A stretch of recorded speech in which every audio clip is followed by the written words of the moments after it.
What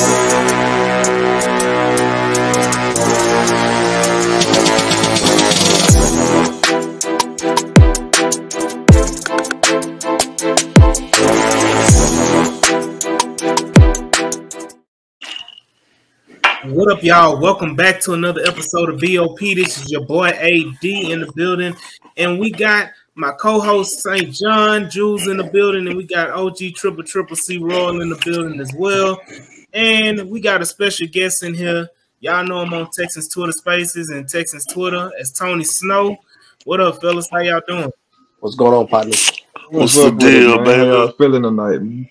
How's it going? Been pretty good. It is the ultimate week that we've all been waiting for. What, since February? Since we've been talking on Texans Twitter on these spaces. This is the Deshaun Watson week. This is the Houston Texans versus Cleveland Browns. Mama, there goes that man again. There goes that man. There goes that man. But the Houston Texans did play a game on Sunday. We will talk about that in a second, but to the audience, I just want to say we took a week off for Thanksgiving, and we do apologize for not posting the episode, but we did want to give respect to everybody for with their families. And, you know, the Texans, that Commander game didn't deserve a review anyway. So we can move on just like this doggone Miami game don't deserve a review. But we are going to talk about it. Let's talk about it. The Houston Texans are back. And they played the Miami Dolphins on Sunday, and it was just what was in the score, 30-15. Yes, sir. We had that second half comeback, man. Yeah, the second half comeback. It felt we was down with 30-0 at halftime. You know, I mean, I don't even know what else to say about that game. What are y'all thoughts on that game? So, quick rundown. Kyle Allen's first start since 2020. He threw for 215 yards on 26 39 completion, 1 touchdown, 2 interceptions. Our leading rusher was Adari with 14 yards on 4 attempts, 1 touchdown. Leading receiver was Jordan Atkins. He did a little dance when he started. He did that dance. 5 catches for 61 yards and 1 TD. Oh man, who had the 5 catches and the touchdown? Jordan Atkins. Okay. Him and Brandon Cooks got all 5 of their targets, so they had a pretty cool game. That's the basically what it is. So, and we were dominated from the point go to the end of the game, where we were never in the game. And like I tweeted before earlier, it was more about Pep going forward than it was the start of Kyle Allen and the bench of Davis Mills. Yeah. Let's talk about the Kyle Allen versus Davis Mills topic. You know, what did y'all see from Kyle Allen that was different from Davis Mills? Nothing. Nothing. I didn't see anything from the coaches. I didn't see anything from the execution on the field.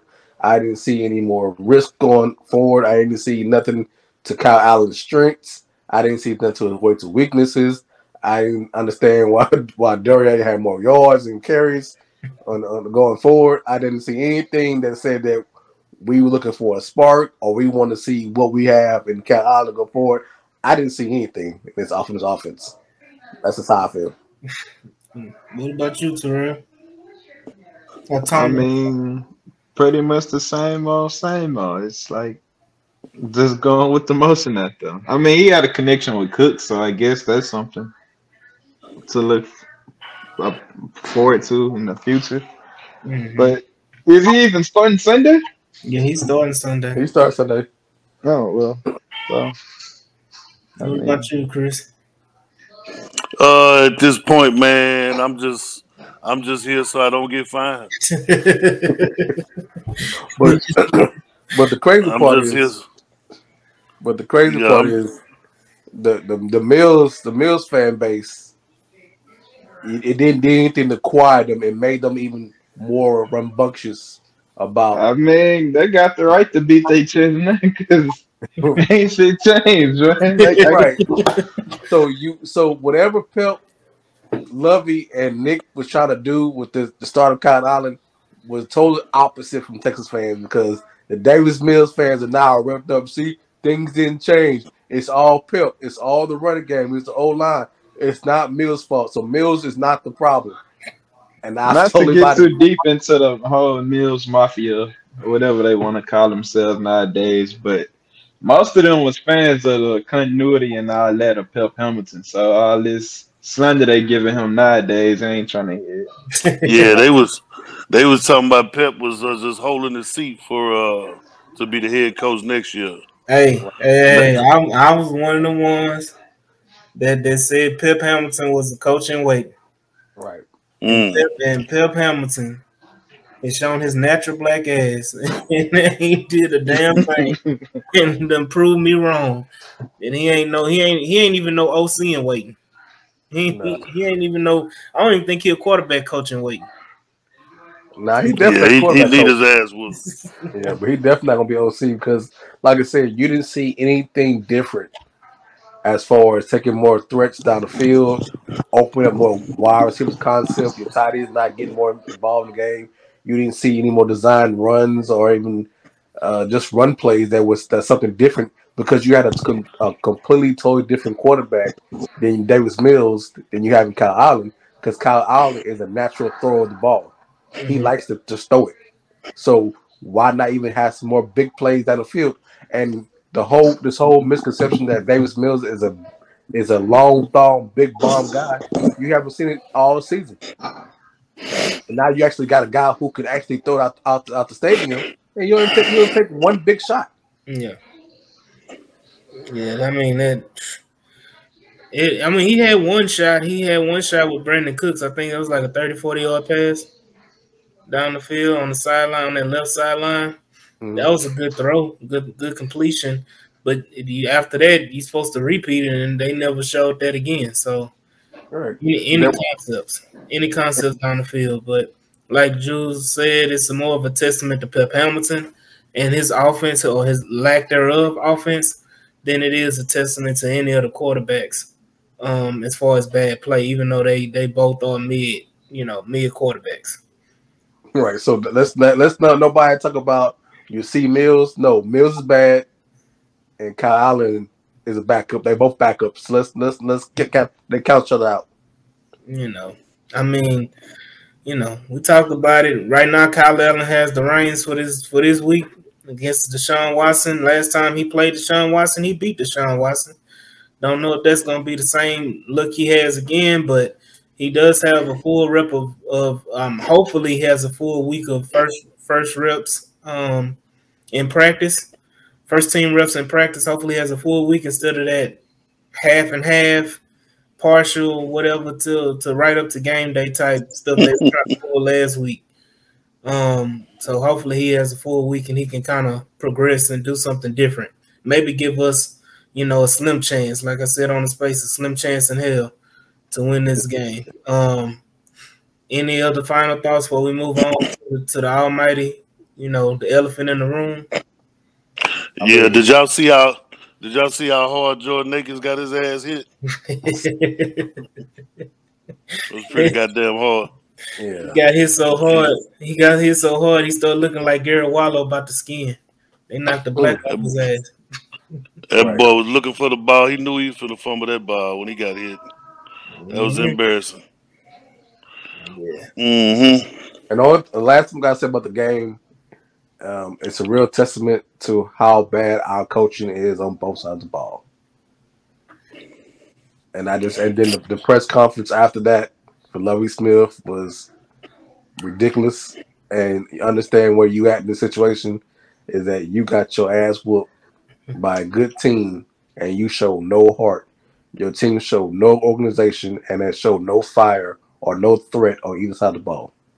Not even that. Like they took the ultimate disrespect. So this week, I expect all of them to come out with some type of fire. Like a rookie head coach benched his quarterback against you because he felt like your team was no threat against his team. Man. And Right. then you bragged about coming back against the backup quarterback. You waited to the second half to start scoring points against the backup quarterback, and then you get in the press conference and start telling people that you were proud of your team for coming back and I just thought that was a weak move by Lovey, man. If I was Levy, I wouldn't even shook his hand after the game. Like, nah, Yeah, they ran up the you score on my just told boy, me man. fuck me, man. There was some positives. The positives that I seen in that game was before he got hurt, Christian Harris was making plays. Right. Um, I seen him flying around. I mean, he was ducking up underneath blocks, making tackles. Um, he almost had a couple of interceptions, if I remember correctly. And then I also like the way our dude Petrie played. Right. Petrie balled out, I think. I think he almost had what 2 interceptions too. He had one, and then it got called back from a penalty. But Right. just the way he plays on a weekly basis is real inspiring. I'd have I to say. need Peachy to start wrapping up, man. Yeah. Yeah, he do, but he a rookie. He a young kid, man. He out there banging, man.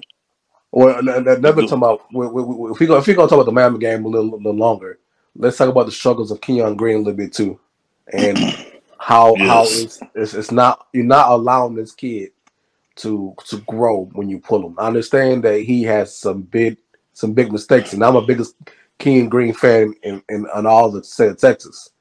But you let the kid play through. You let a kid play through it, and right, what cats don't understand is he actually the first 8 games were against defenses and against players that were equal talent, a little better than him. So he had to learn. The cats he played these last 3-4 games are almost all stars and Pro Bowlers, and had right, defenses on the same page of how to attack you. In that Philadelphia game, even though he didn't play well, he actually was one of his best games in Philadelphia because he went against the top guys on that D line, and that D line didn't really much give Mills any more sacks or pressures. But the last couple of games, he did find some. His guy's ass whooped. Let's just be honest. They are a pain to yeah. watch him kick that ass up and down the field for about a whole week, and then even said, "I didn't know who the cat was. I just know he beat his ass." I didn't watch him this game. Did he play pretty good? They benched him like halfway through the first quarter. I seen that they kept rotating him with your boy, but McCray. I didn't watch him. Yeah, I That's didn't Yeah, watch one the Super. thing I never understand. Like, Yeah. certain positions on the field do not supposed to be rotated, man. Like, I don't get it, man. But Levy Smith got 20 years or however long he been coaching, so he got all the That experience. ain't even Now, Lil. do you think that's loving? That's Pep. Right. And that's George Warhop. That's who that is. but like I said, it'll be understandable if you had a guy who actually was pretty good, and it was a veteran that can hold down. McCray was getting his ass whooped too. Yeah, McCray he was getting was. his ass. McCray was getting his ass whooped last year, and that was the reason why they signed AJ Cann. Right. No longer did you give your 15th pick in the first round every rep he needs to get back because let's not forget he didn't have an offseason either. Yeah. So Right. so so he needs his rep. He needs to know how grown men are practicing. And you know how grown men are coming at him because he's a 20-year-old kid that just went play college ball. That he was the biggest and baddest Texas A&M guy on the field every Saturday. Now he understands that he gets grown men and he needed the ass whooping to know what he got to do in the offseason. Yeah. I agree. But I don't know. We're talking about it. Let's pose this question before we jump into the main topic. You know, and I already know this is gonna be a quick segment, but does Lovie Smith, well, let me phrase it the correct way, the PC way. Do you get rid of does this coaching staff get fired at the end of the season? Yes. Yep. For real? I, I say yes. I just don't see how Nick Casario is going to look at the analytics and not think that Pep Hamilton has failed. I mean, there was games that Pep Hamilton had -4 yards or -7 yards at halftime, and then other games where he finished with not negative, but it was 40 yards at the half. And if you just zero that out or line that out, there's no way that the analytics are going to tell Nick Casario that we should bring him back and he should not have any what is the word, relationship. He should never touch our new quarterback. And so I say you gotta move on. The fan of me says clean house. Everybody under Nick. The analyst in me wants to know what's the better plan. Is it just to get through this year and they give him better talent and he gets him a different quarterback, Love gets some more defense on some more players on the talent, and then you see what you have before you go and find a new coach. So the analysts makes know what they want. I want clarity. I want transparency. But And I Jules, think that's the issue with the whole team, though. It's like as far as the Texans right now, we just the ex girlfriend right now. We getting over a bad breakup. We have no selling point. I agree. I mean, the fan of me wants to burn the whole damn stadium. I still want Calvin there out the office. I want to sell to Jeff Bezos if I could to get a whole new owner. But as an analyst and trying to figure out what's the plan as team, it may be just bite this year. Give both coordinators some more talent. Maybe give Mills another year if you stock up on draft picks and go for it and give yourself 2 years with a head coach and OC and see what you got. Yeah, I mean, we about to see. So for me personally, I think they all at this point in time. I don't think we're winning more than 2 games this year. I think we may look up. We fucked around and found out and win a game. I don't. I mean, it's highly unlikely. But even if you win 1 or 2 games, I think that still calls for getting rid of the whole coaching staff. Frank Ross included. I don't want to hear nobody talking about Frank Ross, and he's a good special teams coach. Ain't no good special teams coach telling Tremont Smith to pull that ball 7 yards deep out the end zone twice on a kickoff. And that's that dumb shit. So but like Eddie said earlier, we talked about earlier, it's like if they fire Lovey and Pep, you kind of figure they're going with a quarterback first round pick. If they don't fire him, it just leads to more questions about how the offseason will go. Mm-hmm. I mean, the problem is if you keep them and then you go through next season and it starts off at the beginning where just like it's played out this year, then you get ready to fire him. What you gonna do? Fire him in the middle of the season next year? That's gonna throw everything off next year. Right. That's gonna make if you pick up Bryce Young, that's gonna kind of scramble his little, what he's got going. It's gonna stunt his learning process and his progress. If you're gonna do it, you do it now. Because the direction that you're going. It doesn't look like Pep has a handle on the offense. Yeah. And the same thing with Lovey. I mean, Lovey's done his job. Yeah, we need some more talent. Yes, we need some more players and stuff like that. But at the same time, come on, man. You don't want to go into next year, Game 5, and fire your staff. So the thing about it is that firing the Lovey and the staff this year is, or firing the staff and then waiting to fire Lovey the next year is no difference. The same heat you're gonna get for firing Lovey this year is the same heat you're gonna get next year if you fire him.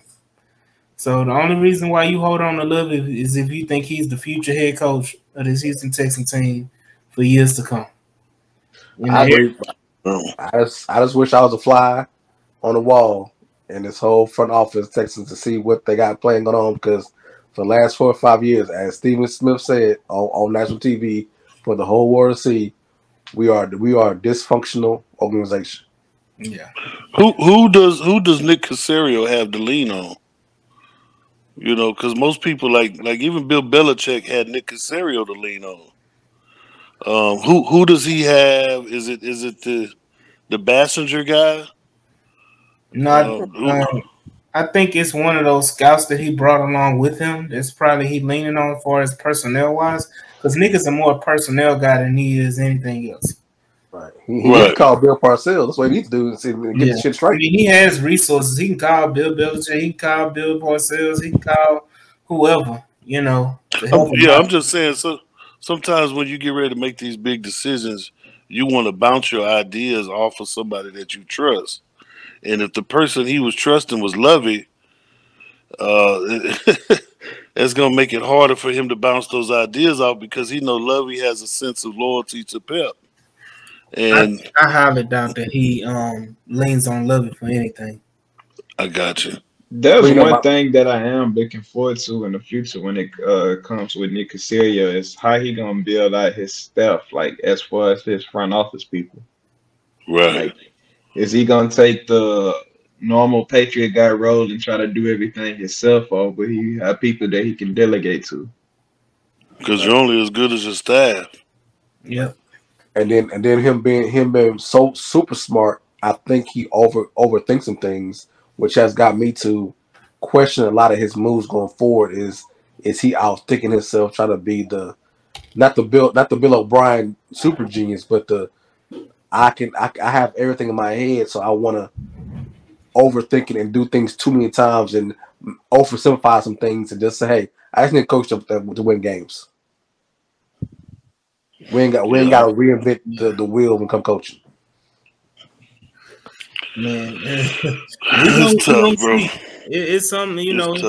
It's week 13, and we've been talking about the draft and coaches for the last 5 weeks. So, I mean, we in a bad situation. So, but you know, let's talk about. I was gonna do the Paul Bear segment, but there ain't no point in doing that because the whole damn everybody, including Cal McNair, is a goddamn Paul Bear for the shit they put on tape. It's a damn Miami Dolphins.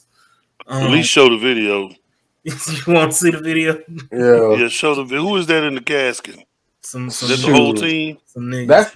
That's the fan. B.O.P presents who is the Paul Bearer for the week.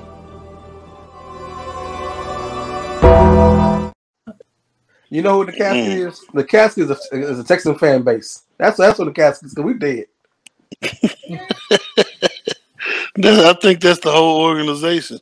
All right, we don't know where we're going. We don't know what's going on with the plans. We can't cheer for this because there's nothing to cheer for. Nah, man. Hey, we did. The Texans organization is in that casket right now, and Lovie Smith and Cal McNair and Nick Casario, Kyle Allen, you name it. I feel like it was Thanksgiving, so I feel like Shirley Caesars, beans, greens, tomato, potato. It was Nick, Cal, Lovey, Pep, all just name it. All you name it. Name it. All them motherfuckers was in that with them white gloves on. With them white gloves. Shoeing down the aisle with that casket. So I thought you had the other video where the lady fall out the bottom of the casket. Oh no. That's definitely the fan base thing. If they ain't the fan base, the one father goddamn casket, that's the Texas fan base because we confused as fuck. All the way. We sitting up here as a fan base fighting over who's sorry or love it. Davis Mills. Hold on, I had Davis Mills sorry. Now fucking yeah. I had to ask the question on Twitter, a comment. I was like, so y'all really about to have a pissing contest on two mid to bad quarterbacks on who's worse?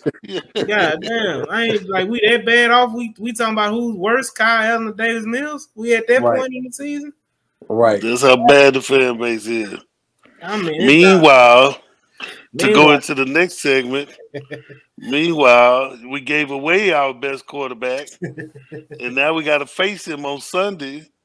So it's like you getting rid of the best dudes you ever had, and you get to come in here dancing and doing the I don't even know, crip walking on in here, whatever you're gonna do, the slime. He's gonna be doing the Cuban show. No, dude. He gonna hit that rock celebration on this, man. Oh, if he hit that rock, I can't wait. That first down, you already know.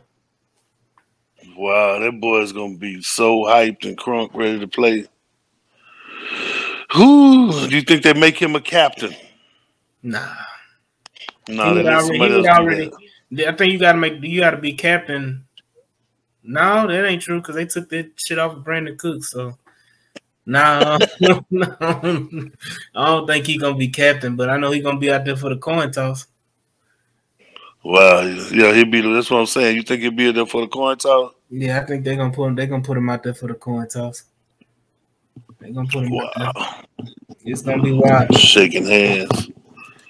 Somebody who was at Sarge said that they're gonna be booing the whole game. Say they're gonna be booing with Deshaun on the field, And when he and not, they're gonna boo when we on the field. He says it's gonna be a non-stop boo game. Boo! That's gonna be the game where you can't say they didn't boo. They booed the shit out of everybody. They booed everybody, man. Nah, the funniest thing is I keep seeing people talking about how large the stadium gonna be. I'm like, shit, who gonna be in that motherfucker? Cleveland Browns fans. Yeah, I ain't gonna lie. It's gonna be some people in there, just like it was some people in the Eagles game. And I thought that was gonna be dead. That thing was live. So it's gonna be some people in there for the Cleveland Browns fans. They're gonna be in there deep. You gonna be able to hear yourself echo in that damn stadium, man. Shit, it's gonna be loud. Well, at You least see my avatar, right? You see my avatar, right? I see you to change it up on them. Look, Man, they had a dude come in on Spaces yesterday. He said he's from Oklahoma. He's driving down from Oklahoma, him and his family, to come to this game and watch Deshaun Watson play. Hey. Right. All thing that's in our favor is that Deshaun Watson and Kyle Allen got the same amount of reps this week because it's the first time they both been able to get the first team reps. So it's even playing field. Hey. Oh, that's crazy. Hey, Jews, only That's one crazy. team running cover 2 though, man. Excuse me, not cover 2, Tampa 2. Only one team is running Tampa 2. Hey, you taught a lesson. Y'all taught you, Chris, you and Jules taught a lesson today on Space, on that other Space we was on. Y'all had to teach a lesson. And I was so proud. I was like proud child, just saying thank you. For I mean, they don't listen. Just killing the narrative, because so you got a quarterback who hasn't played in 2 years, right?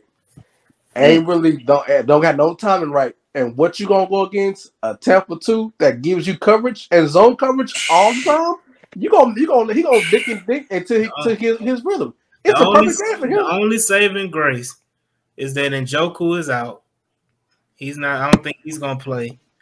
What's wrong with him? He got hurt. Man, he messed up his knee at the end of that game against I thought he came back in the game after that.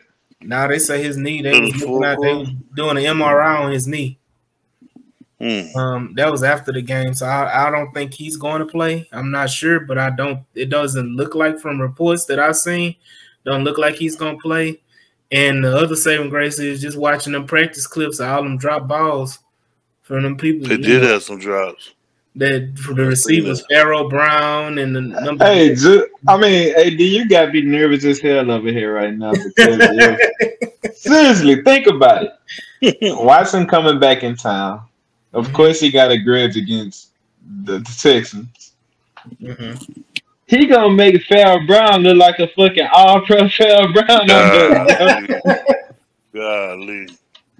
Man, wasn't Pharaoh Brown on this team when he was a last play game? Yeah, he was. Right.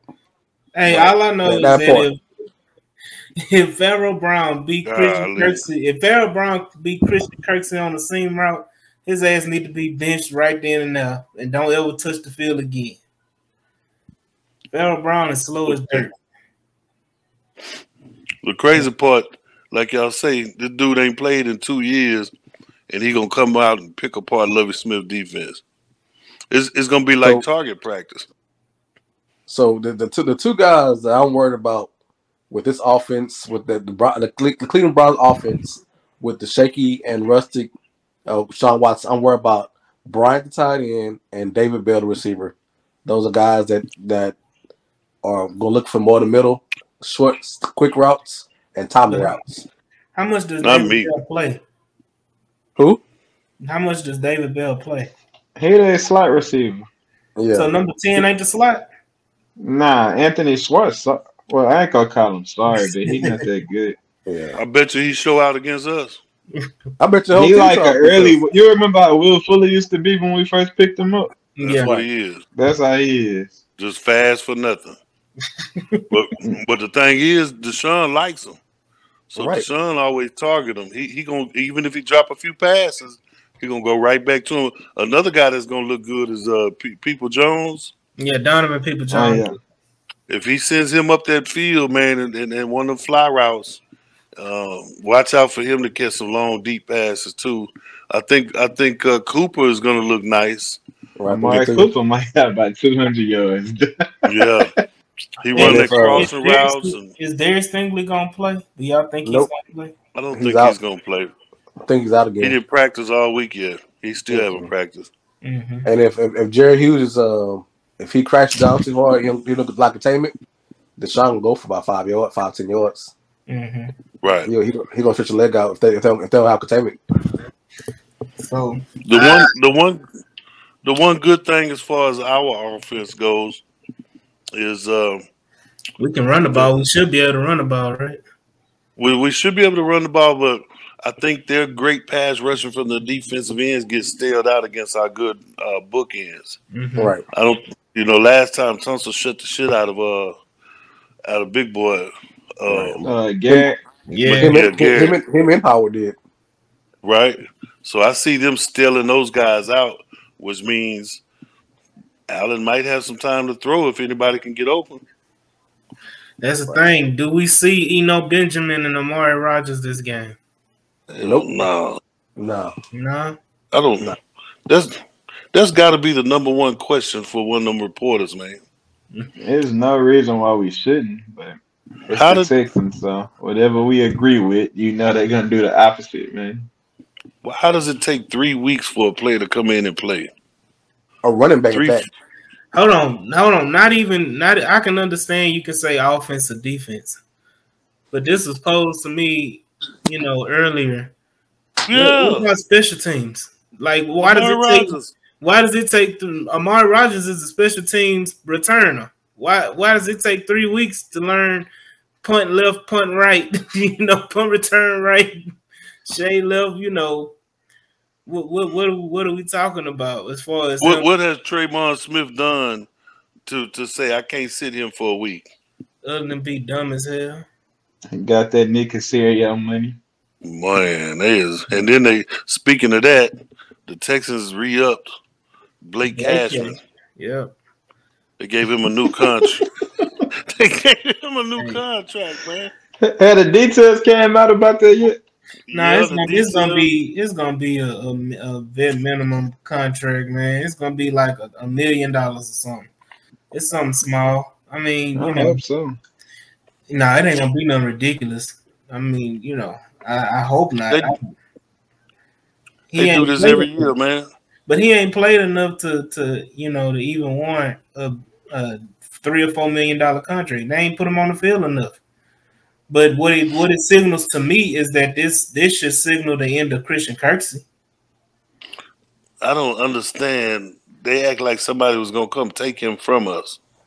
Well, I don't think nobody was gonna come take him from us, but I think it was just the whole point of not even getting that, just re-signing him. It was an easy contract. That's that same shit they did last year. That's what they did. Only person they did like that was Tremon Smith. Tremon Smith, Graham Hill. No, they didn't re-sign. They didn't extend Grugier Hill to after the season. The season. Only person. It was. Yeah, only person they extended during the season was Tremon Smith. I thought they extended Tavier Thomas too. Tavier Thomas they did too. They did. Oh, okay. I don't think so. I think Tony right. Probably. I think Tony right. But it's still a minor deal because you still have to talk to roster for next year anyway. So that's just one roster spot you ain't got to worry about going forward. Yeah. Well, so it's not even a big deal that they re-signed him because he was gonna be he's gonna be team regardless. Yeah, and to me, I think the biggest thing, like I said, I'm gonna say it again.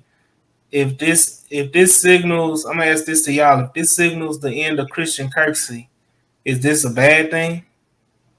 I don't think it signals the end of him, though. No, I don't think he's. I think he'll go for a lesser role, but I think he still be part of his team.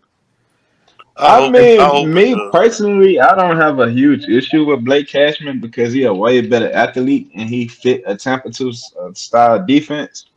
The only issue I have with it is he don't play. So what's the point of giving him more money? Right. So I I mean, guess unless the I real mean, question is if Lovey's here, Kirk's will be here. If Lovey's not here, we'll know Kirk's ain't I gonna be mean, here. but it's a special team signing. So Who I Cashman? don't get there. Yeah, Cashman, just like last year when they did Draymond Smith, it was a special team signing that they know they wanted these guys here for special team. But I don't get the joy. I don't get the urgency of having to sign him right now. I mean, okay, yeah, you got it signed, you got the deal done. That's good. But what? I mean, what is the? Does he think somebody was going to come sign him away from us? Bro, all I I can don't tell get you it. is it's just one less person got to worry about in the offseason. mm, Well, That's it. I I mean, guess so. that's cut and dry because he doesn't add or does he take away from your roster spot?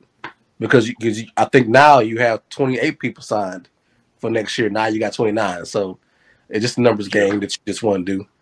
mm-hmm. yeah. I mean, hey, I mean, if this the biggest news of the week, we in a bad place, man. I mean, honestly, it could have been Cashman say, "Hey, man," his agent could say, "Hey, we'll sign early for less money, just so we ain't got to worry about next year. Not gonna be here this year." I mean, it could have been just a, all right, man, we'll chuck you some less money, and I ain't got to test for agency. We ain't got to go negotiate back and forth. Just get over it, done with. what it makes me think too is that Blake Cashman is a Nick Casario guy. Correct, Definitely, Nick, definitely. not a Lovey Smith guy. Um, correct. I think that he traded a pick for Cashman, so he's had an eye on Cashman for a minute. Right. Um, I was asked this question earlier. I'm gonna ask y'all? What are y'all thoughts as Texans fans and Deshaun Watson fans? Y'all can answer it as a whole, or y'all can answer it in two parts. What are y'all thoughts about Deshaun Watson returning to Houston? And not everybody at once, but I mean, I go first. I'm happy to see bro back on the field. Like, I ain't gonna lie. When all that was going on, I thought it was a wrap. You know what I'm saying? Black people really don't get those type of opportunities again. So I'm happy to see him back. Hopefully he return to form and do his thing. yeah. Well, as a Texan fan, what are your thoughts about him returning? I know you as a football fan, happy to see him, but what about as a Texan fan specifically? It's bittersweet. Mm-hmm. Like I said, I've been doing this Texans thing for a long time, man. So most of the stuff I say or I think is right, they do the opposite. So it don't nothing surprise me no more, man. Mm-hmm. Well, I guess I'll go next. And my thing is, as Terrell says, he's still my quarterback one in all NFL. I may be biased, but that's still my quarterback. I think he's one of the best quarterbacks in the league. As a black podcast, I'm glad the young man still got his life, his career. He put it hat past him. He can go forward. As a Texan fan, it sucks to see that you actually waited 22 years, 20 years to have a quarterback of his caliber that can lead you forward. I'm mad it didn't work out. I'm mad that he was immature with his situation because we can't blame all the Texan organization. We can't blame him. It was a mix between all three parties, and he wanted out. He got out, and it's bittersweet, like he said. But I hope he doesn't win any games against Texans, and any team that he plays against the AFC South that affects us, he beats them for our benefit. But it's just bittersweet. Got you. Well, It's this is yeah, this is all you. You take as much time as you need, yeah, however long you yeah, want to talk. This is But all don't be you. long winded though. Damn it! I mean, we got shit to do yeah. after this. We got what you got to do, Jules. The hell you got to do? You Not on my call, government name. snoring and shit. Okay, all right. I'll pick it up. Oh, Yeah, man. Yeah, man. Yeah, man. He Yeah, can't man. even get it out. Yeah, man. This hurts way down deep in my soul, bro. I get it. This really hurts, bro. This really, really, really hurts, man. Well, but before why he get his thoughts together. My thoughts is together. What else you want to add to it? For me and Chris, we're the oldest guys in this situation. The last Yeah. great quarterback we had was Warren Moon. Oh my goodness. So we going from having two great black quarterbacks that we can really root for, and not to lose it over some BS. It's a hard pill to swallow for me. Ain't gonna lie. But go ahead, Chris. I'm sorry, I didn't mean to steal your thunder. Yeah. It hurts from way back. Jules, you're right, bro. It hurts from so far back, man. We had Warren Moon. I'm just gonna skip all that. I'm just gonna go straight to Deshaun, man. When we drafted Deshaun Watson, man, it was a dream come true for a lot of fans, man. Especially a lot of the black fans in Houston, man. To be able to see another guy that looks like you, that you can relate to, who had talent that was just top of the tier, top shelf type stuff. I mean, you couldn't touch the kid, man. He glided along the field like you're ice skating in the Galleria, man. He was just he was the best thing we've had in a long time. To have that dude, man, in the building for the 4 years that we had him, and to know that we could build around him and we did absolutely nothing with him. To see our organization not do enough and to force him. Let me get this right, man, because I've been trying to say this for a long time. There is no reason that an organization should make a quarterback in their first 4 years not want to play for your team.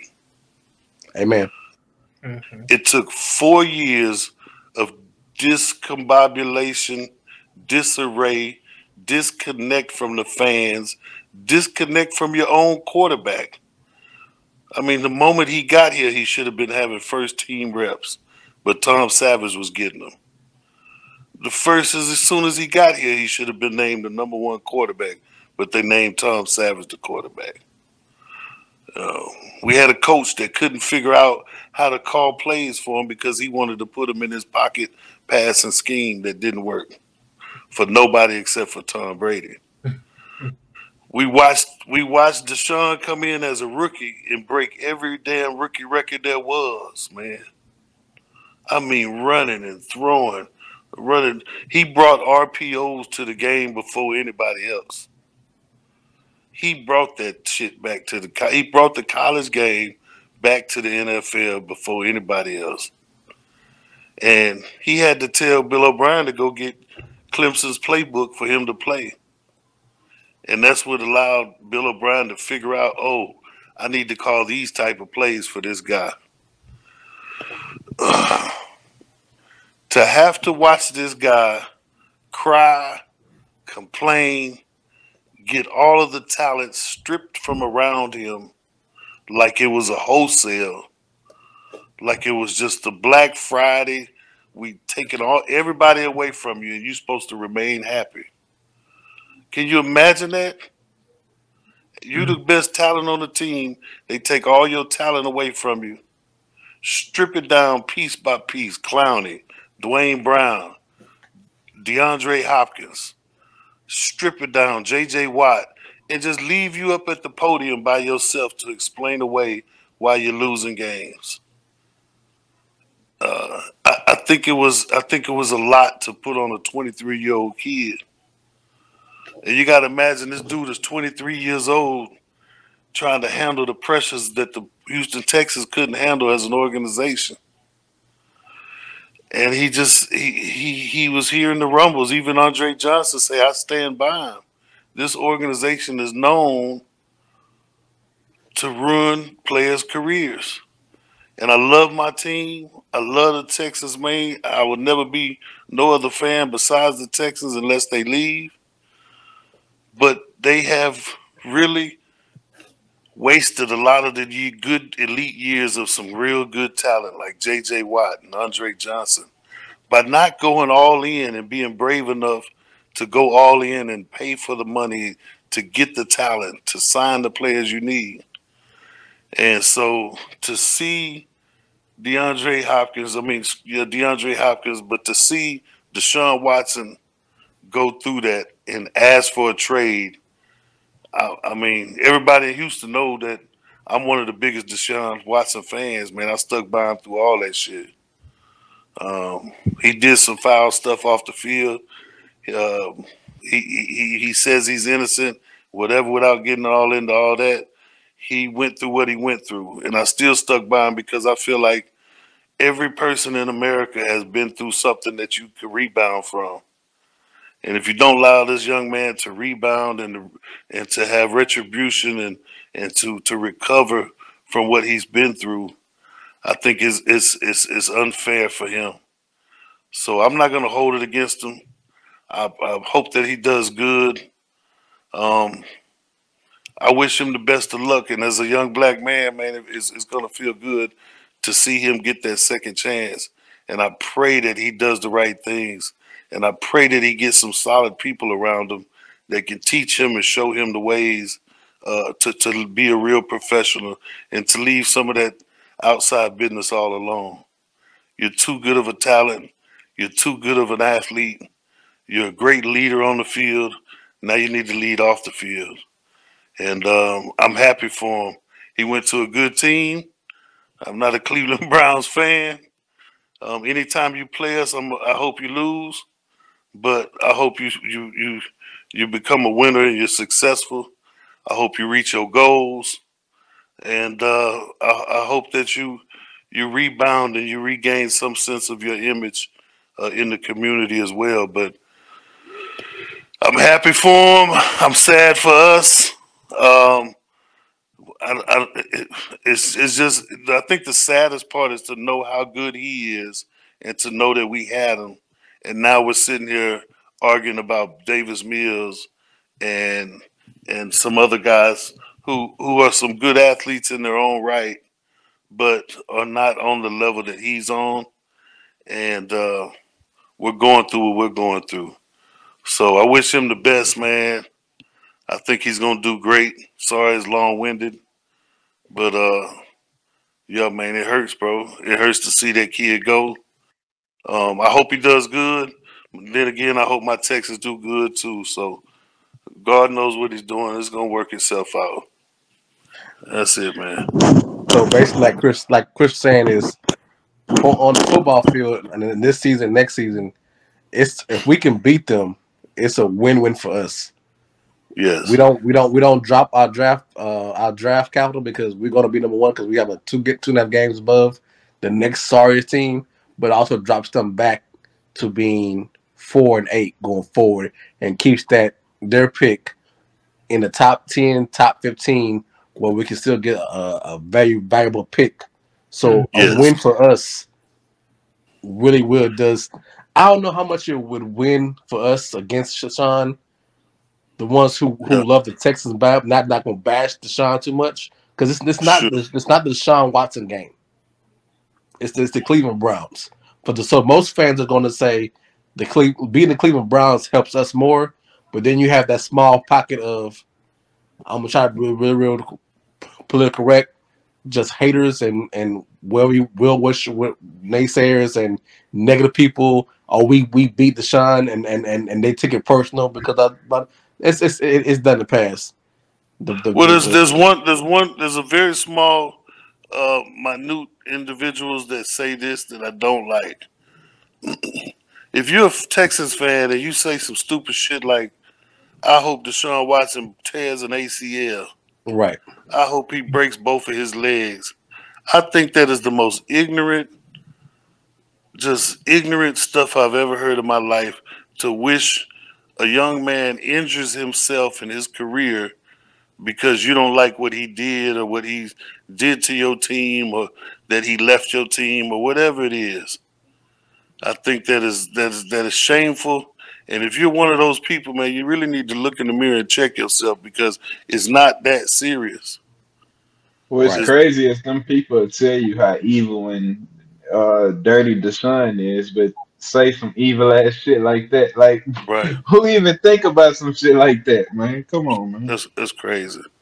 That's I mean, crazy. and just going to dysfunctional of this organization that we talked about earlier is no football franchise that I've ever known had a star quarterback with at least 4 or 5 Pro Bowls and was a budding all pro allowed to leave your organization.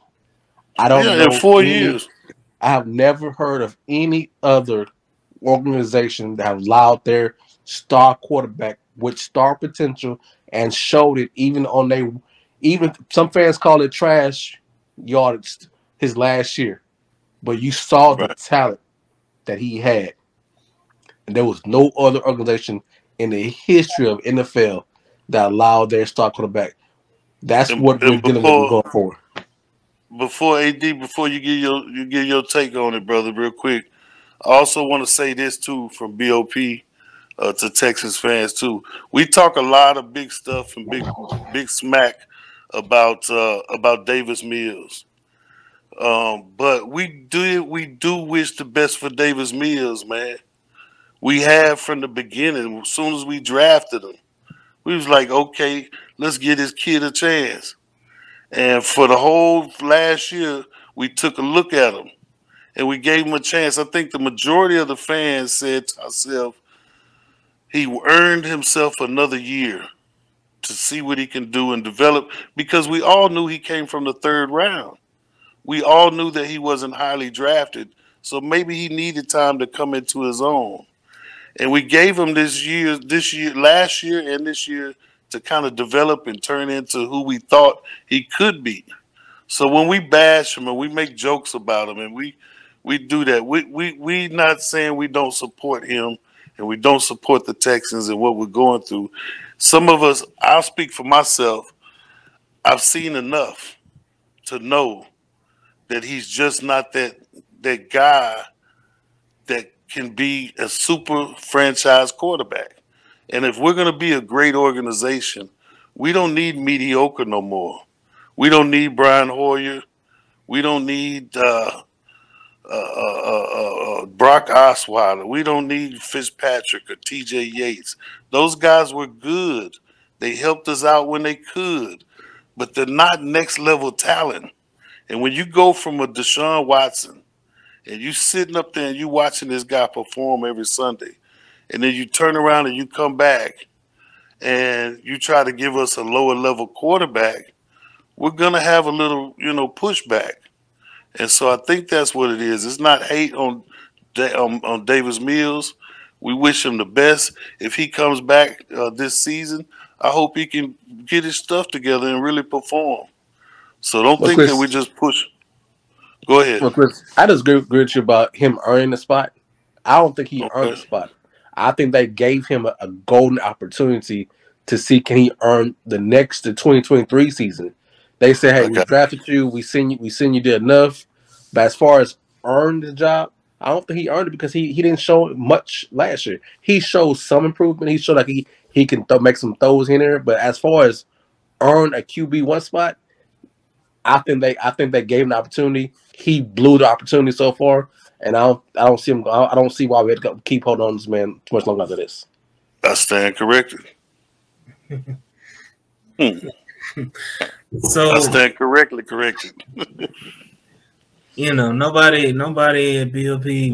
wished any kind of ill or wish that Davis Mills would fail. Nobody at B.O.P. rebound to Davis Mills either. Nobody made him the poster boy to recover from Deshaun, being traded and being removed from the team. So that goes there with Deshaun. For me, I separate the player from the person.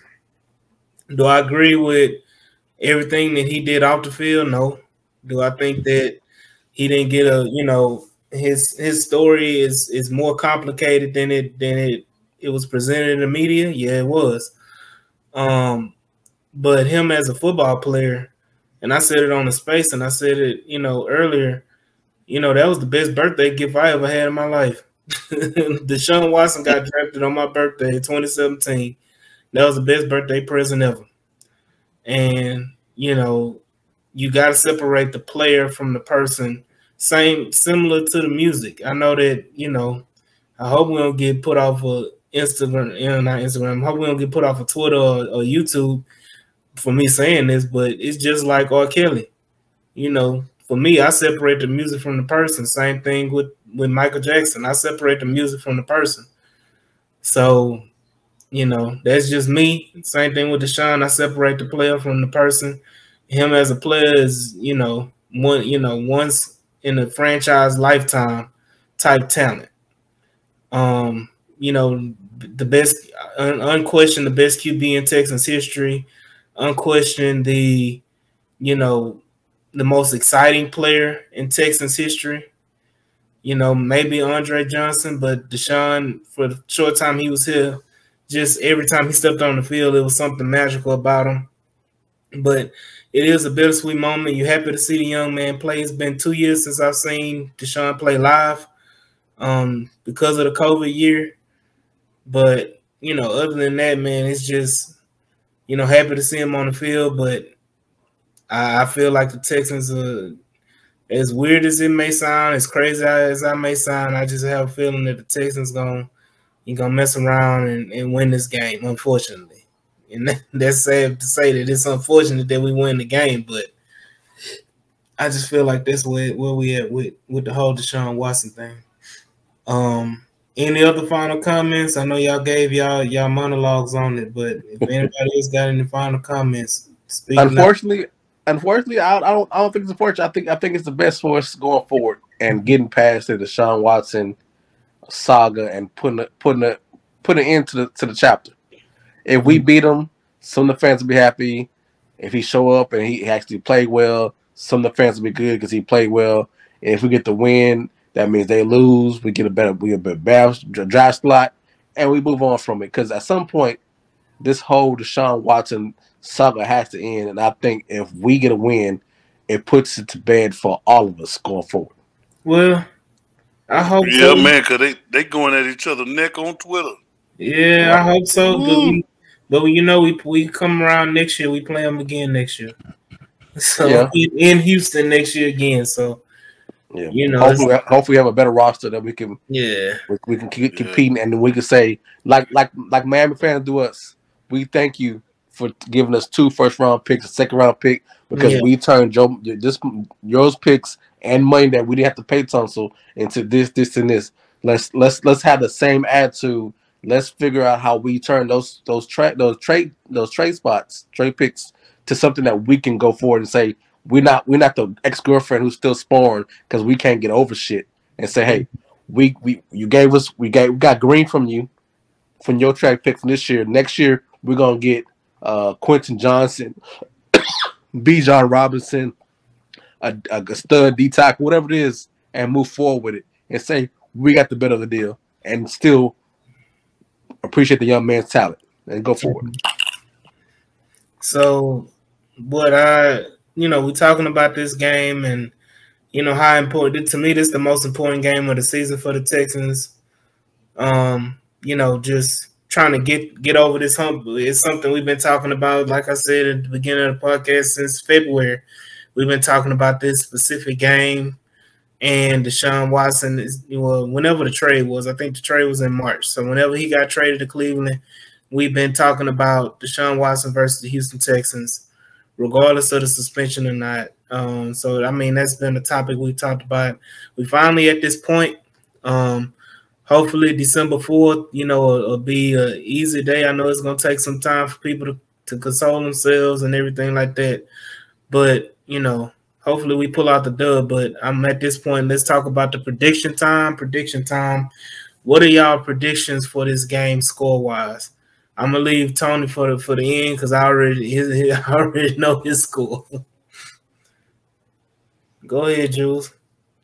My prediction of the game, and this is just if everything goes right for them and he comes back and he's sharp, and we keep playing like we play, I can see us being down 34-12. Go ahead, Chris. You on mute. You on You on mute. mute? You on mute. My bad, Brian T. Smith. We can go back and forth if you want to, however you want to do it. Me and you can do it back and forth, or I can just go on to the next question. Hold on, how about this? I come back to you with my question later on. Y'all make sure you'll get a question at the end, okay? And what you call it over there, I can pick my own people, so don't worry about that. That was my Lovey Smith monologue. I see an opening kickoff onside kick. By the Houston Texans. I'm about to log off. By the Houston Texans. There's nothing in Lovey. There's nothing in I Lovey see the Smith's desperation. history. The desperation in Lovey Smith and Pep Hamilton right now. I think that they're going to call for an onside kick to start the game, and it's going to fail, and the whole stadium is going to laugh. And then Deshaun's going to throw one pass for a touchdown, and everybody's going to cry. No, seriously, I think. I don't know. Can you say 34? Let me see. You got Hunt. You got Chubb handing off RPOs. You got a deep pass to Swartz. You got a deep pass to Peoples. That's about 4 touchdowns there. 4 times 7, 28. 28.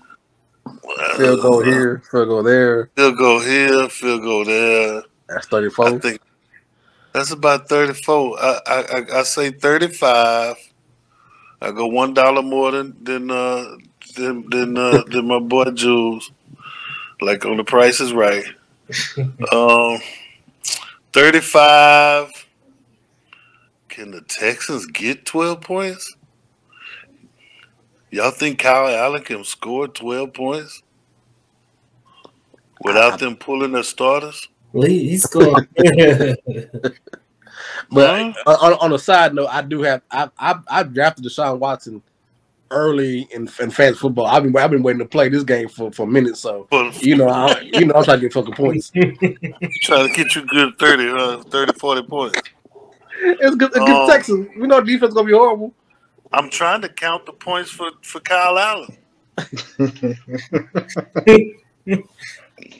I really am. And I say this.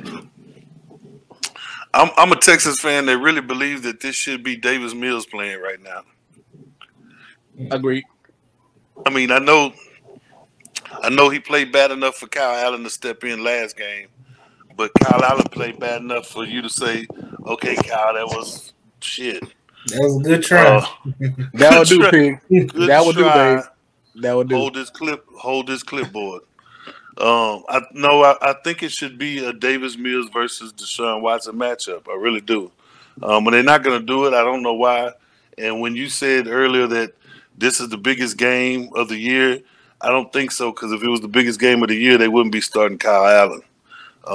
If it was the biggest game of the year, they would say, forget what we've been through.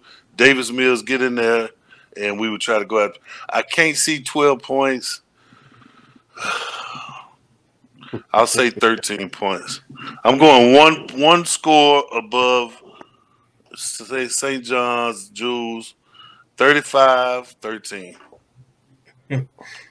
35-13. Price right ass over there.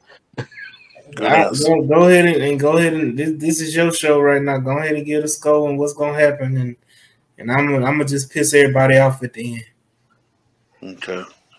So I think that Deshaun gonna come back and hit the ground running. And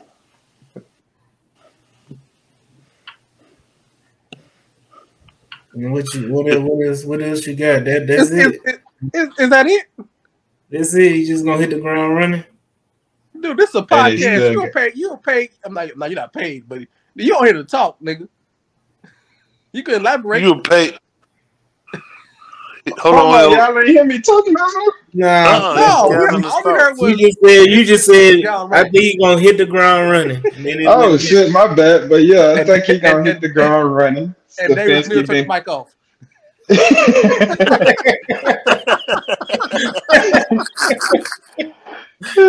But nah, I think Stefanski been cooking this up for a long time, man. I think he gonna get in this offense and it's gonna just be like it's just gonna be natural to him. Like, and then at the end of the day, no matter what he do, we still gotta contain Chubb and Hunt, man. Right. So with all that being said, I'm thinking about 52-7. Oh God, no. Yeah. That's just nasty with it. You trying to Hey, get Lovey fired tomorrow? hey, Damian AD. Pierce gonna have a good game. Who? Damian Pierce. Damon, is that the 7? Yeah, that's the 7. Oh, that's the 7. Hey, Damn. before AD say his, let me ask you a question. It's a conspiracy theory. Just for AD. Do you think that the benching of the benching of Davis Mills is to avoid the comparison between him and Deshaun Watson head up? It definitely is. Yes. Yes. There's no doubt about it. No doubt about it. So That's let me go. Let me go with my take. Cause I already know I'm about to get some flack for this. The Houston Texans are gonna win this game. Oh Lord, Jesus Christ! Game. Lord. Right now, just thinking about it, the Cleveland Browns, if they were smart, would just have Deshaun Watson turn around and hand the ball off to Nick Chubb and Kareem Hunt and Jerome Ford and just have them run up and down the field and just kill the clock and make this an easy peasy game. Have them throw about 5 or 6, good passes. Don't let them throw more than 10 or 12 passes and just turn around, hand the ball off. That's what the Browns should do. What the Browns will do is that forget they have Nick Chubb at running back and forget that they have Kareem Hunt and forget they have Jerome Ford. Forget that they can run the ball at all, and they're going to turn around and try to make Deshaun throw the ball 40 to 50 times, and that's going to kill him. And I don't know. I don't see him throwing it that many times. I think he's going to end up with probably like 25 attempts. I think it's going to be 30 plus, at the very minimum 30 plus. And with that being said, this game is going to be similar to the other games prior to Washington, where this game is going to be competitive. It's going to be close. The Houston Texans are going to come down to the wire, and Houston Texans are going to win this game 23-20. Ooh. Where did they get the 23 points from? The leg of Kaimi Fairbairn is going to be working his ass off with about 4 field goals. about 5 field goals. Hey, man, I had to double check and see what I'm reading. I ain't know if the AD was somebody else's name because there's 3 or 4 people named that are homers. But I didn't want to give them a platform on your show. But I have to double check to see who I'm talking to. All I know. Wow. I predicted the score correctly. 3 weeks ago. I will hold on to that look and hopefully to come back around and the Texans win this game. And I want all the praise and glory when this happens. If by chance this happens, 23-20. I need to clip this part and just put it on Twitter and just have it on replay. It's the best scenario. The best scenario if it happens. Kyle Allen. 2 touchdowns. Is gonna come. He gonna now. Damian Pierce Kyle Allen is gonna have a touchdown, and Damian Pierce is gonna have a touchdown, and it's gonna be a failed 2-point conversion because we're trying to catch up to the Browns, and the rest of them gonna be field goals. So just do the math. So it's gonna be 13, and the rest of them field goals. 14 and the rest of it, however the math works. It's late. It's just gonna be a lot of field goals from Houston. That math ain't mathing, man. Math ain't math. However it work, just add it up. Just add it up with 2 touchdowns and some field goals and make it 23. Wow. I hope for you. As your dog, I hope you're right. As a Texas fan, I hope you're right. But I just don't think you in reality the situation. So you Hey, if saying you throwing guess the that ball correctly, I'll buy you any bottle you want, man. right? So if you saying he throwing that ball 50 times, I mean you must mean he incompleting that joke about 30 times, 40 times. Right. Yep. I feel like he's gonna have a very inaccurate game. Yeah, I can see some inaccuracy. I think Yeah. he's going. I think he's not like. I feel like even if he throws it 40 times, I think he may be at a 55% clip. So But I think he can jump ball it to People Jones. So my question for you is not on what the Browns do bad for us to win the game. Give me an analysis a situation of how the Texans win this game on your prediction. The Texans win this game by turning the ball over. Taking away. Deshaun Watson is going to throw at least one interception. Okay. They're going to turn the ball over, and I think they may cause a fumble, whether it be on special teams or whether it be, one of the running backs cough up the football. The Texans are going to get 2 turnovers. Mm-hmm. They're going to get 2 turnovers, which puts them in Cleveland field position, and they're going to end up – those are where they're going to end up with the field goals. Okay. Those are the field goal drives, at least 2 field goal drives off of turnovers. And then they're going to score, probably going to score 1 on the first drive. If they get the ball in the first half or the ball in the second half, they're going to score a touchdown on one of them drives, on one of them opening drives. And I had an argument with one guy on Twitter that said that Texans know him better than anybody else, and they know his flaws and weaknesses, and they're going to exploit that.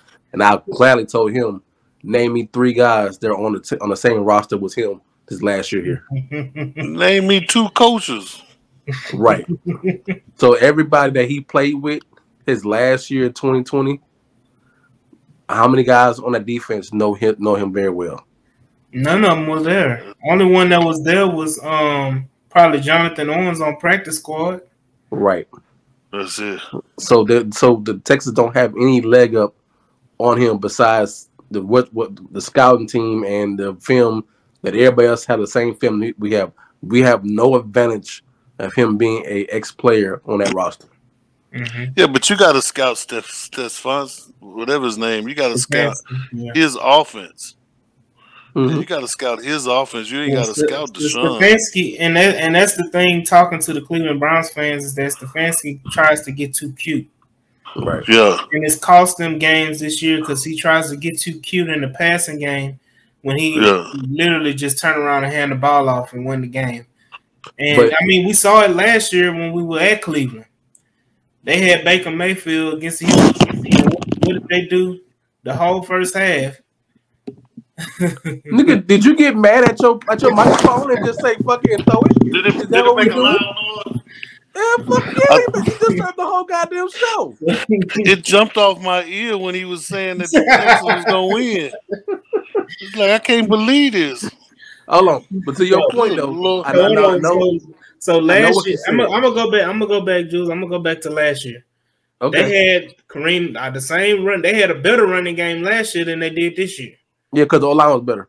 The O-line was better, and instead of running the ball in the first half, they try to air that thing out the whole first half.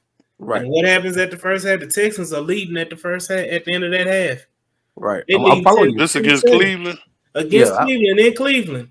Winning that. The Texans were winning that game because Cleveland said, fuck the run. Let's just throw this bitch. Right. I got you. And I feel like Stefanski, to appease Deshaun and make him feel comfortable, make him feel happy, I'm going to air this thing out. We're going to have a set, at least 10 set out of our, opening script. It may be a 20-play script. 10 of those, at least 10 to 12 of those going to be passes. Or screens or something to make him feel comfortable in the offense. The first touchdown of the game going to be Deshaun Watson on the bootleg. So my argument to you on that point is Zach Taylor of the Cincinnati Bengals. Mm-hmm. Everybody thought he was a horrible coach. His offense don't work. He had other bums playing quarterback. When he got Joe Burrow, his whole offense changed, and he like a genius. Can you say the same thing about Cam Snapsy? He tried to make it work with Baker. He forced it, didn't work. He tried to make it with Jacoby Brissett. We all know he's very limited in his skill set. Do you think he finally has somebody who can actually run his offense? Because if you break it down, his offense is perfect for Deshaun Watson's talent. So I think so, but like, my bad for cutting you off, but like, Stefanski do good works with quarterbacks. Like, he had Kirk Cousins looking like one of the better quarterbacks in the league. He had Baker Mayfield looking decent for a time, and you seen what he just did with Jacoby. So just imagine what that's gonna be like with Deshaun Watson at the helm. That's just to test your Texans gonna win because they're gonna air it out 50 times. Because Deshaun, as always said, he never want to throw that ball that many times anyway. He wants to win. Yeah, and also, if you listen to him this week, Deshaun mentioned Chubb like 5 or 6 different times in one interview. He was just talking about him having such a great back, and all he's got to do is turn around and hand it to him, and he's got number 7. He's got Chubb and Hunt to give the ball to. I don't think I think the first few plays are handoff. Very first play is a handoff, a zone run, because you got to test them. You got to set up the play action. And then the most difficult throw he's going to throw at the beginning will be some slants or some RPOs. So I think they're going to work him into it. I think they're going to work him into passing. And once they find out we can't stop the run, I mean, they're going to put some points on the board just to give him some cushion. They just like the interviews. They didn't want him to jump into the interviews talking about stuff not related to football. I think they're going to do the same thing on the field. They're going to ease him into the playbook. And, I mean, he's never played with a running back like Chubb before. Right. He's never had an O-line like that before. And then, like, if this was Baker Mayfield coming back to Cleveland like he did in Carolina, he always had a fake chip on his shoulder. It was Aaron Rodgers trying to show that he was the most smartest quarterback of all time with his ego. I can agree with you throwing it 50 times. But I never seen Deshaun Watson say that his game he wants to be the best. He wants to be the best player on the field because it's his way or the highway. He's always to his detrimental worked himself into Bill O'Brien's system, and if knowing it didn't work, he still never threw his coach on the bus. He tried to make that system work. It didn't work for him because he's a team player. But AD, you have your wishes. You have your prediction. I'm not gonna try to dog play your wild ass unconventional. With no endless thought, but you're a fan. I got you. Know what I'm saying? I'm gonna give you props. Was you drinking when you had that vision? No, I mean, you do know we talking about Kyle Allen, right? Yeah. Is that some Texas A&M thing? No, I feel like it's him getting a full week of reps and him getting a little bit more comfortable. You think a full week of reps is gonna help Kyle Allen? I think it's gonna help him get a chance, give us a chance in hell. I've been saying it. I'm gonna say it all week. A chance in hell. Him a chance in hell. That's what he gives us. A chance in hell. Hey, do we see Mills anytime this game? No, absolutely not. Not even a blowout. Nope. Not even like they up by 25 points and they were up 30. They were up 30 last game. I thought we was gonna see him at halftime last game. So wow. If I know this is a whole top subject. If the Browns are beating us 25-0, and Allen throwing an interception and he looks bad, and Mills doesn't come in anytime can we say that it's the end of Mills going forward if he doesn't come in no time soon? It was the end of Mills when they benched him before the Dolphins game. So you don't think he ever gets back in this year? I don't see them. Barring injury. Barring injury, it defeats the purpose. Yeah. That's cold-blooded, man. It is, bro. I feel sorry for some of the meal sites. They like pissed off, bro. Right now, they mad. I'll be blaming everybody too. Shit, I feel sorry for Mills. I do. Like I know I'm sorry, but they sorry too. Like what the fuck? What's the difference, man? Yeah, But let me play for real. Like I said, after watching Miami game, I can only tell you that Mills is not the biggest problem with this offense. But I didn't even see Mills on the sideline. Did y'all? No, he was there. I didn't even see him holding no clipboard. Yeah, he must have been in the. You know, his neck's so long, he got to stand in the back. Hey, somebody told somebody, friend of the pod told me earlier that he's got the perfect build for being on the bench, man. He has this, that how they be sitting like this. He has the perfect neck to do that on the sideline. He has the hell out of a baseball cap. Yeah. So I mean that silver bench behind him look, real nice while he's sitting on it. He looked real nice when he's sitting on it, with the little tablet trying to show Kyle Allen what to do. I mean, he's perfect for that situation. It fits right in his wheelhouse, man. So for those who can't do, they teach. They teach. But with that being said, man, this here has been the Deshaun Watson Memorial Service.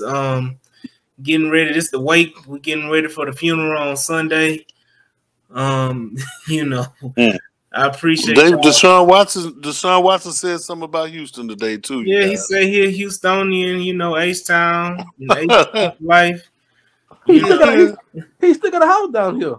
Yeah, that's what he said. Anybody that buy a house in Houston be dumb as hell to sell it. But right.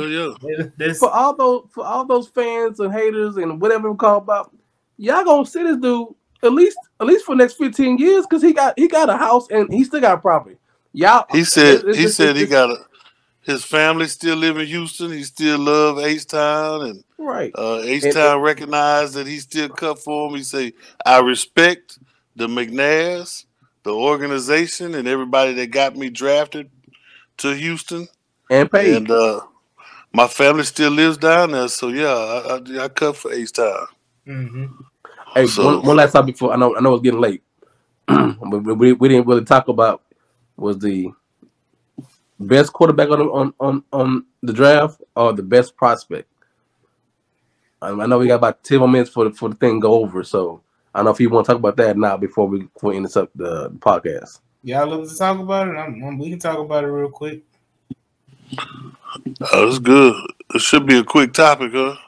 Yeah, because I know where you stand. You think Bryce? We know where you stand too. No. You mentioned that on Spaces earlier today. Hold on. This ain't gonna be no quick segment here, bro. It's a verse. No, listen. Yeah, listen to the question. Tell the world. Listen to the question. Hold on. Listen to the question. Don't frame the question, dog. The question is: we know Bryce Young is the number one quarterback versus the number one best prospect is Jalen Carter.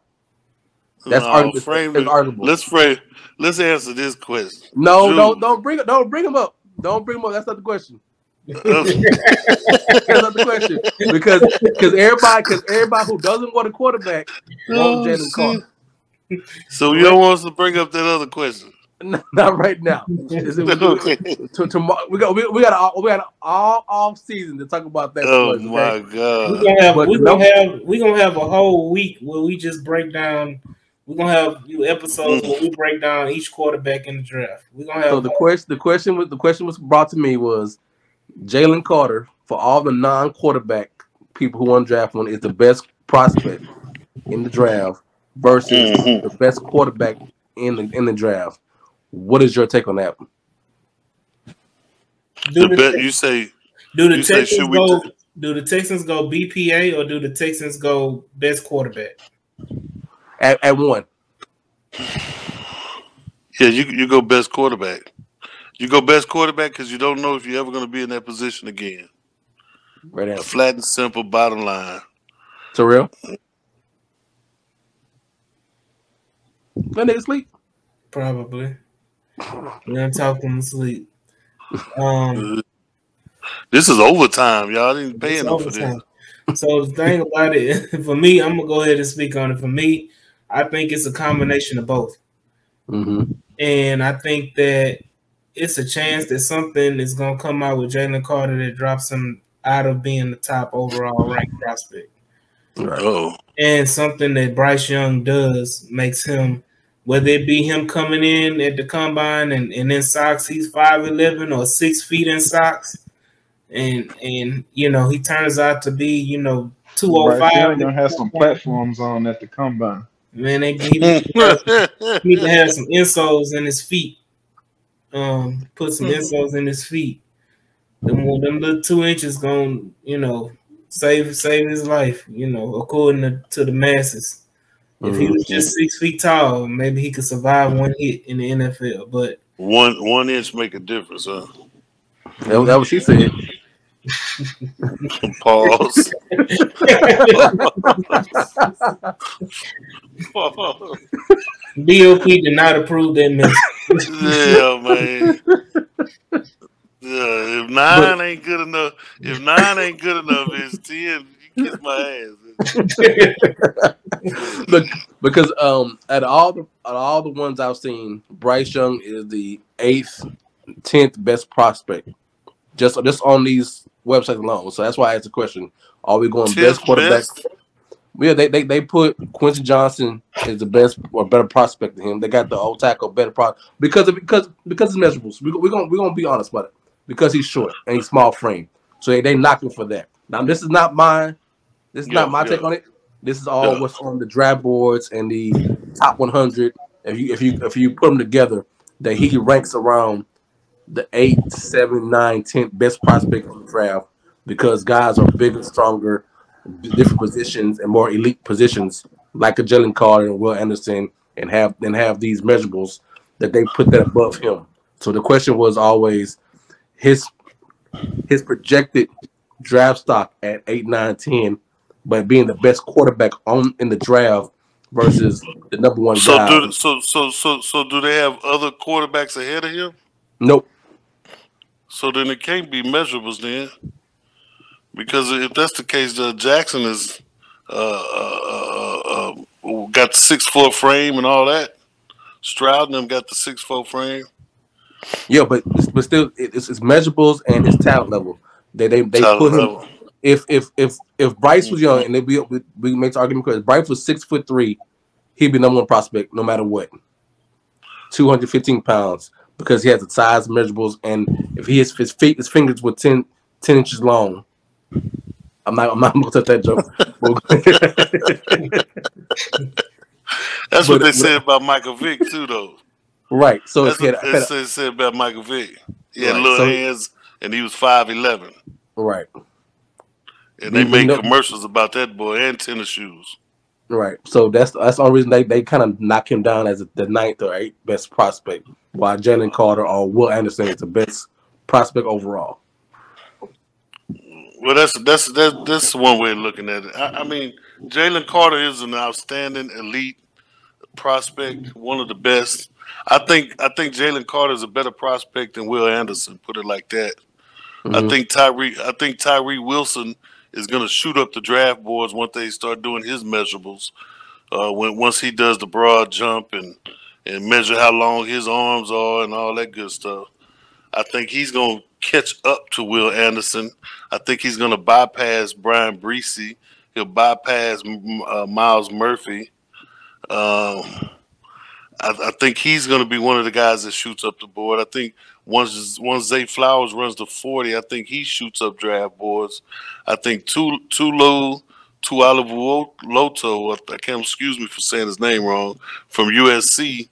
I think once they start weighing him at 290 and watching how versatile he is at 290 pounds, I think he shoots up draft boards.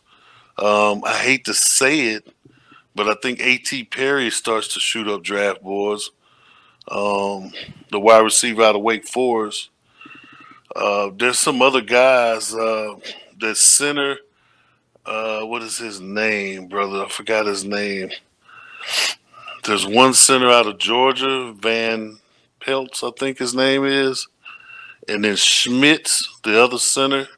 I think he shoots up draft boards. Like you said, the Penn State tackle went back to college, so that's going to open up a spot. The crazy thing that Texas fans have been talking about all week is Bijan Robinson. Is he going to shoot down draft boards or up draft boards? He's gonna go up. Think he's gonna go up? Yeah, I think we lost our boy Terrell, so yeah, it's getting about that time, you guys. But, getting about that time. You know, I mean, we're gonna have plenty of episodes to talk about the draft. We can go down that road another time. Right. You know, but at the end of the day, man, I want to thank everybody for coming in and joining on another episode of B.O.P. This is your boy AD, and I want to shout out Jules, St. John, C. Roll, you know, and I want to shout out Tony Snow, who joined us today and was, you know, gracious enough to, you know, grace us with his presence on the podcast. But, you know, I appreciate everybody, man, and this has been another episode, and we'll holler at y'all next time, man. Peace.